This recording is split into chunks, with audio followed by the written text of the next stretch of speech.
దేవాదాయ భూములు కబ్జాకు గురవుతున్నాయంటూ మేడ్చల్ జిల్లా కలెక్టర్ ఛాంబర్ వద్ద గ్రామస్తులు వినూత్నంగా నిరసన తెలిపారు. దేవాదాయ భూములు ఆక్రమణకు గురికాకుండా కాపాడాలని మోకాళ్ల మీద కూర్చొని విజ్ఞప్తి చేశారు.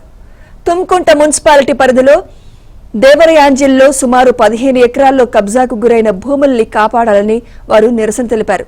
స్థానిక సీతారామ ఆలయానికి చెందిన భూములు నిరుపేదల పేరుతో గుడిసెలు వేసి ఆక్రమించుకున్నారని, వీరి వెనుక రియల్ ఎస్టేట్ వ్యాపారం జరుగుతుందని వారు ఆరోపించారు. దీనిపై అధికారులు వెంటనే స్పందించి చర్యలు తీసుకోవాలని వినతి పత్రం సమర్పించారు. ఇల్లీగల్ గా గుడిసెలు వేసుకుని ఉన్నారు.